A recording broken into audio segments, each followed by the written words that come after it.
Warga Magelang, Jawa Tengah antusias menyambut acara pembekalan kabinet di Akademi Militer Magelang, Jawa Tengah. Acara yang padat telah menanti para anggota kabinet dan pembantu presiden. Berikut laporan Nata Arman dari Magelang, Jawa Tengah. Masyarakat juga masih berkumpul di sekitaran Jalan Gatot Subroto, Magelang, Jawa Tengah. Kemudian juga dapat kami sampaikan bahwa tadi Presiden Prabowo Subianto tiba di Akademi Militer pada pukul 6 atau ketika maghrib. Kemudian disambut oleh masyarakat yang berada di kawasan sekitaran Jalan Gatot Subroto.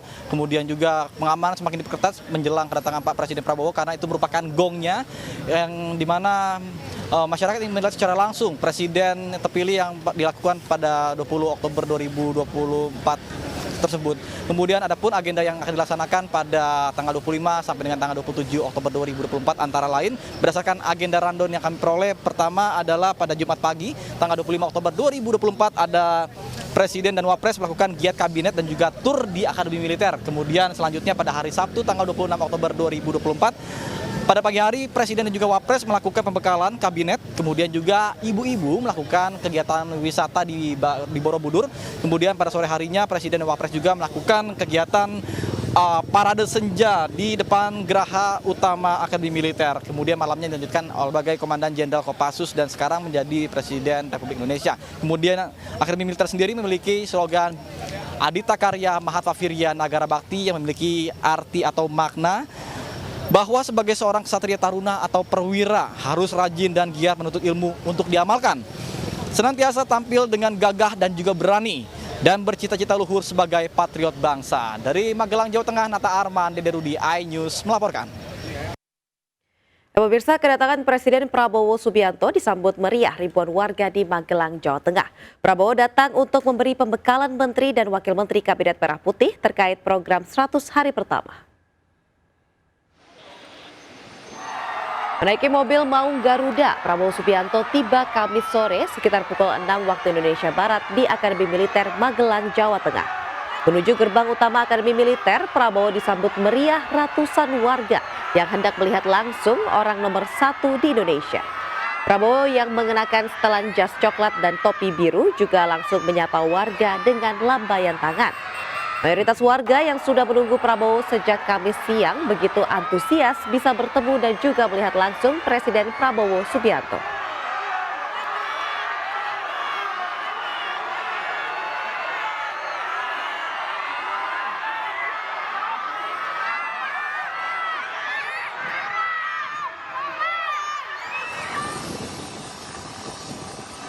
Sementara Wakil Presiden Gibran Rakabuming Raka juga tiba di Bandara Adi Sucipto Kamis sore. Disambut langsung Sri Sultan Hamengkubuwono ke-10, Gibran kemudian langsung menuju Akademi Militer di Magelang untuk menghadiri pembekalan para menteri dan wakil menteri Kabinet Merah Putih.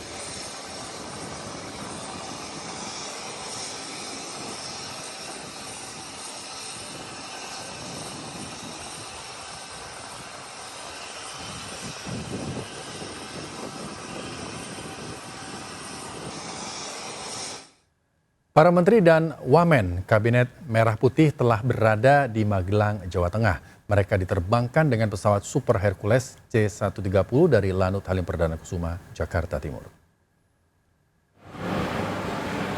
Dari akun media sosial, para menteri bersemangat naik ke pesawat Super Hercules C-130J milik TNI Angkatan Udara.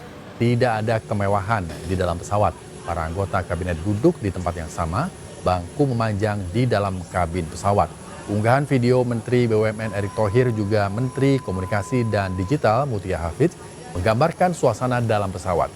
Beberapa orang tampak santai mengikuti penerbangan, sementara beberapa lainnya nampak berwajah tegang. Ternyata beberapa anggota kabinet baru pertama kali naik pesawat Hercules. Penerbangan memakan waktu 60 menit. Hercules mendarat di Lanut Adi Sucipto, Yogyakarta. Dan rombongan melanjutkan perjalanan dengan bus ke Magelang, Jawa Tengah. Pembekalan di Magelang diikuti seluruh anggota Kabinet Merah Putih, Kepala Badan, utusan khusus, dan staf khusus Presiden.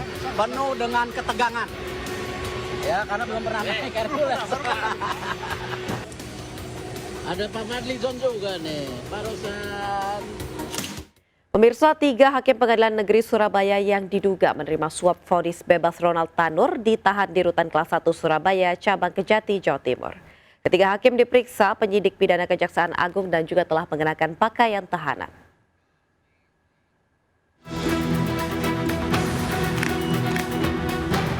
Tiga hakim pengadilan negeri Surabaya, Heru Hanindyo, Mengapul, serta Erintua Damanik, penerima suap atau gratifikasi vonis bebas Ronald Tanur, terdakwa kasus penganiayaan hingga meninggal dunia, telah resmi mengenakan pakaian tahanan. Ketiganya telah menjalani pemeriksaan oleh penyidik pidana Kejaksaan Agung terkait meninggalnya Dini Sera Afrianti, kekasih Ronald Tanur. Tiga hakim oleh Kejati telah disiapkan ruang tahanan di Rutan Kelas 1 Surabaya, Cabang Kejaksaan Tinggi Jawa Timur. Fasilitas untuk 90 orang, baru masuk 43. Jadi masih ada space untuk bisa tambah 3 orang. Dan SOP kami sebelum masuk ke selnya masing-masing harus dilakukan sterilisasi. Jadi isolasi selama 14 hari. Karena kan kemungkinan ada penyakit atau bisa menimbulkan kepada yang lain berdampak. Dan petunjuknya sampai sekarang masih ditempatkan di tempat kami di sini. Tapi sudah ada permintaan untuk dibawa ke Jakarta itu? Dari Kejaksaan Agung itu petunjuknya dari Kejaksaan Agung. Kan secara lisan kemudian terbit surat perintah dari penahanan dari tim penyidik oleh Jampitsus. Resmi ditetapkan sebagai tersangka tiga hakim Pengadilan Negeri Surabaya, Erintua Damanik, Mengapul, Heru Hanindyo telah mengenakan pakaian tahanan. Ketiga hakim yang menangani perkara Ronald Tanur dengan vonis kontroversi serta membebaskan terdakwa. Kejaksaan menyita barang bukti uang miliaran rupiah dari tiga hakim serta seorang pengacara bernama Lita Rahmat yang merupakan pengacara Ronald Tanur. Dari Surabaya, Jawa Timur, Hari Tambayong melaporkan. Ronald Tanur menjadi buruan Jampitsus Kejaksaan Agung untuk mendalami dugaan aliran dana kepada tiga hakim dan pengacara Lisa Rahmat. Ronald Tanur tidak berada di kediamannya di Jakarta maupun kediaman orang tuanya di Surabaya saat penyidik melakukan penggeledahan. Penyidik menemukan aliran dana sekitar 20 miliar rupiah kepada keempat tersangka dalam bentuk uang rupiah dan valuta asing. Saat ini kami melihat ada aliran uang, ya, ada kesepakatan. Cuman perjanjian lebih jauh seperti apa ini sedang kami dalami. Ini sebagai tambahan, tadi malam kami lakukan penggeledahan di rumah orang tua Ronald Tanur di Surabaya.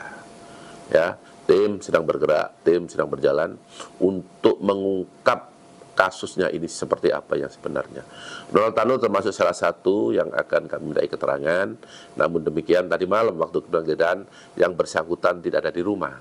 Sehingga kami carilah dia ya untuk tetap kita mintai keterangan. Pemirsa, Mahkamah Agung mengabulkan permohonan kasasi jaksa penuntut umum dalam kasus Ronald Tanur. Vonis bebas dibatalkan dan memutuskan Ronald Tanur dikenai hukuman 5 tahun penjara. Namun Mahkamah Agung juga tetap meminta untuk mengutamakan asas praduga tak bersalah dalam penyidikan terhadap 3 hakim kasus Ronald Tanur. Batalkan putusan Pengadilan Negeri Surabaya nomor 454/B 2024/PN Surabaya tanggal 24 Juli 2024 tersebut. Kemudian mengadili sendiri, 1. Menyatakan terdakwa Gregorius Ronald Tanur, anak dari Edward Tanur, telah terbukti secara sah dan meyakinkan bersalah melakukan tindak pidana penganiayaan yang mengakibatkan mati. 2. Menjatuhkan pidana kepada terdakwa oleh karena itu dengan pidana penjara selama 5 tahun. Penangkapan 3 hakim yang memvonis bebas Gregorius Ronald Tanur oleh Kejaksaan Agung disambut baik oleh keluarga korban Dini Sera Afrianti. Meski demikian, keluarga belum puas dengan hukuman 5 tahun yang dijatuhkan Mahkamah Agung terhadap Ronald Tanur.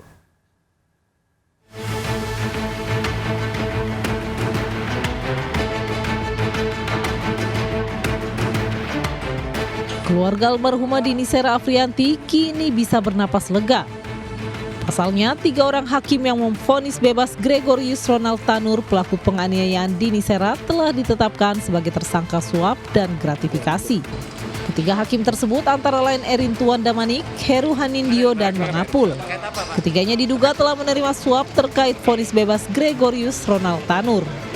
Meski demikian, pihak keluarga menyayangkan putusan Mahkamah Agung yang menjatuhkan hukuman 5 tahun penjara terhadap Ronald Tanur. Nggak terlalu puas gitu sama hasil keputusannya gitu. Kayak kenapa cuma 5 tahun gitu, sedangkan kan dari buktinya juga kan emang sudah jelas kalau si majelis hakimnya kan emang kena suap gitu kan ya. Kena suap gitu. Nah, kenapa pasal-pasal yang diberlakukan itu enggak digunakan, maksudnya kenapa harus 5 tahun gitu, sedangkan kan di situ tuntutannya kayak 20 tahun. Dengan vonis 5 tahun itu bagi Abah itu nggak cukup lah. Lebih baiknya lebih dari 5 tahun lah. Keluarga berharap hukuman bagi Ronald Tanur bisa lebih tinggi lagi sesuai dengan perbuatannya yang telah menganiaya Dini Sera hingga meregang nyawa. Pada 24 Juli 2024, Majelis Hakim Pengadilan Negeri Surabaya memvonis bebas tersangka Gregorius Ronald Tanur atas pembunuhan terhadap Dini Sera Afrianti. Vonis bebas tersebut diduga berkaitan erat dengan kasus suap yang kini menjerat ketiga hakim tersebut. Dari Sukabumi, Jawa Barat, Budi Setiawan, iNews melaporkan. Ya, pemirsa, Supriyani, guru honorer yang dituduh menganiaya murid di Konawe, Sulawesi Tenggara, kemarin menjalani sidang perdana di Pengadilan Negeri setempat. Kuasa hukum Supriyani keberatan dengan dakwaan yang dibacakan oleh jaksa dan bersikukuh guru Supriyani tidak bersalah.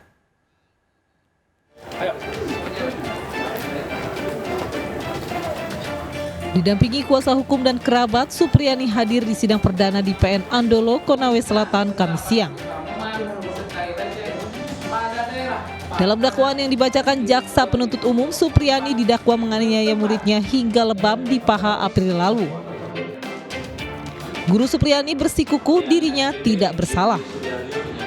Sementara itu, kuasa hukum Supriyani menyebut ada kejanggalan dalam proses hukum yang tengah berjalan sehingga akan mengajukan eksepsi. Semuanya itu tidak benar, Pak. Saya tidak melakukan perbuatan itu. Di jam 10 itu ibu di mana, Bu? Ada di kelas saya. Di kelas 1B, Bu ya? Iya, kelas 1B kelas saya. Di kelas 1A siapa? Ibu Guru Lilis Herlina Dewi. Oke. Jadi semua yang dibacakan tadi itu bagaimana, Bu? Itu janggal? Tidak sesuai dengan yang sebenarnya. Contoh kejanggalan tadi yang dimaksud apa itu misalnya, Pak? 28. Ya, kejanggalan itu yang salah satunya itu adalah bahwa terdakwa ini atau Bu ini tidak pernah melakukan perbuatan itu. Sementara itu, Aibda Wahyu, orang tua murid anak didik Supriyani, membantah pernah meminta uang damai sebesar 50 juta rupiah sebagaimana sempat beredar di media sosial. Amplop yang dikeluarkan oleh suami pelaku, saya tidak tahu apa isinya, dan itu dikeluarkan pada saat pelaku dan suaminya beserta kepala desa Wonoraya itu datang ke rumah kami. Dia keluarkan dan saya sampaikan, apa ini, Ram? Lebih lanjut, Aibda Wahyu menyebut Supriyani dan suami berupaya menemui dirinya beberapa kali untuk minta maaf dan berdamai. Dari Kabupaten Konawe, Sulawesi Tenggara dan Jakarta, Febriono Tameng melaporkan. Pemirsa, tindak pencurian menghebohkan Akademika Universitas Indonesia, Depok, Jawa Barat. Pelaku pencurian dengan modus geser tas beraksi di kantin Fakultas MIPA, mencuri tas berisi laptop, iPad, dan juga dompet.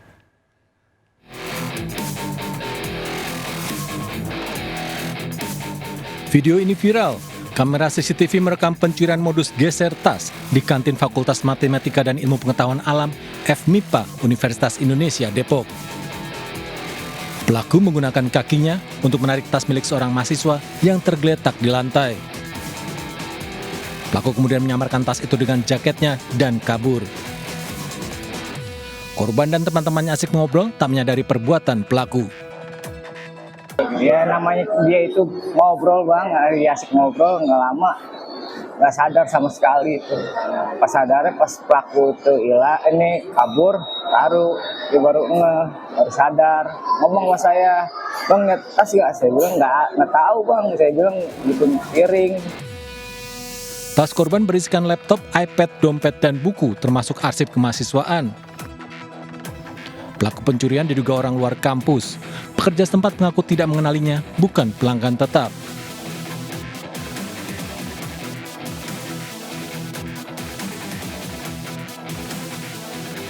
Kasus pencurian modus geser tas kerap kali terjadi di kantin atau restoran yang ramai.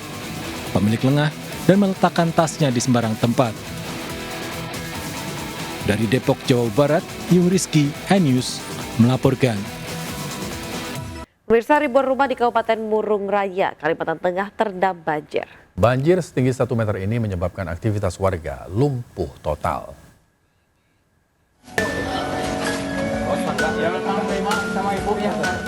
Sejumlah tim SAR ini membagikan bantuan makan di tengah arus banjir.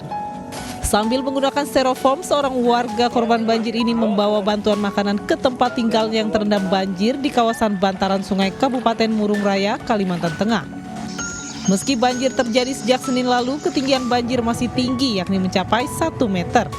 Selain memutus akses jalan utama desa, banjir juga menyebabkan aktivitas warga lumpuh seperti di desa Muara Sumpoy. Sebagian warga telah mengungsi ke tempat yang lebih aman, sebagian lainnya memilih bertahan di lantai 2 rumah untuk menjaga harta benda mereka. Sementara tim Polda Kalteng telah menerjunkan tim kesehatan maupun tim SDM untuk membantu warga yang terdampak banjir. Kita laporkan mau 1 meter lebih ya, 1 meter lebih. Nah, sekarang masih belum turun dan ini juga diantisipasi kepada wilayah das Barito lainnya karena pasti itu akan turun ke wilayah Barito Timur, Barito Selatan dan lain sebagainya. Pemerintah Kabupaten Murung Raya juga telah menetapkan status tanggap darurat banjir selama 7 hari hingga 27 Oktober 2024 mendatang. Warga pun diimbau tetap waspada dan memperhatikan anggota keluarganya untuk mencegah hal yang tak diinginkan.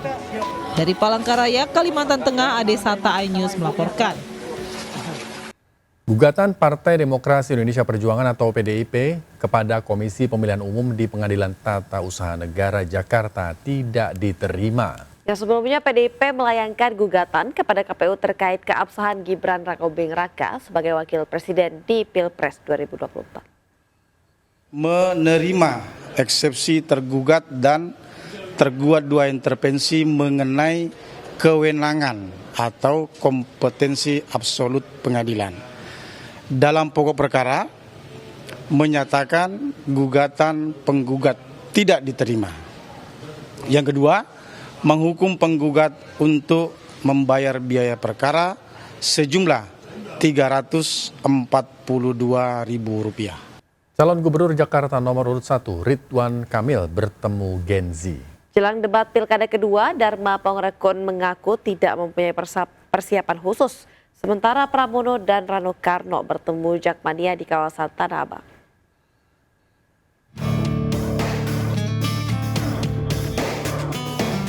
Calon Gubernur nomor urut 1 Ridwan Kamil siapkan ruang kerja bersama atau coworking space dan kopi gratis bagi setiap generasi Z yang ingin bekerja di Jakarta. Untuk itu, calon gubernur yang akrab disapa Kang Emil berjanji akan menyediakan fasilitas publik yang bisa digunakan untuk anak muda bekerja. Sementara calon gubernur Jakarta nomor urut 2 Dharma Pongrekun mengaku tidak melakukan persiapan apapun untuk debat pilkada yang kedua. Debat pilkada 2024 yang kedua akan digelar pada Minggu 27 Oktober 2024 dengan tema ekonomi dan kesejahteraan sosial. Bertemu warga di Manggarai, Jakarta Selatan merupakan persiapan dirinya untuk debat kedua pilkada 2024. Calon gubernur dan wakil gubernur Jakarta Pramono Anung dan Rano Karno berkampanye di Kebun Kacang Tanah Abang, Jakarta Pusat. Pasangan nomor urut 3 ini disambut meriah dengan atraksi khas Betawi, Palang Pintu. Dul juga diarak anak-anak muda Kebun Kacang dengan nyanyian Persija Jakarta, Kota Gue. Dari Jakarta, Endang Priyono melaporkan. Pemirsa, PSSI memperkenalkan sistem baru sebagai syarat pembelian tiket untuk pertandingan Timnas Indonesia. Ya, sistem baru tersebut diberi nama Garuda ID, di mana para supporter Timnas dapat memiliki satu rangkaian nomor unik yang berfungsi sebagai identitas. Selama ini sistemnya pakai barcode, pakai ini ya, habis itu masuk tanpa ada kontrol apapun. Maka kita bikin perubahan, ini cukup mendasar perubahannya dan sebenarnya bisa dibilang agak revolusioner. Karena apa?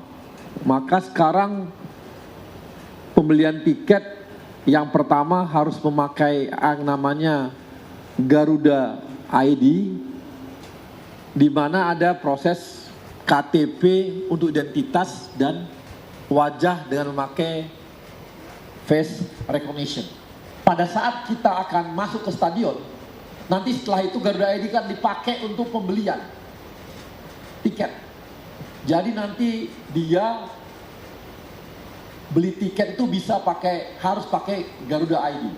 Kalau dia nggak pakai Garuda ID, tidak akan bisa beli tiket. Jadi hanya kasarnya ini maaf kata member doang nih gitu untuk bisa beli tiket.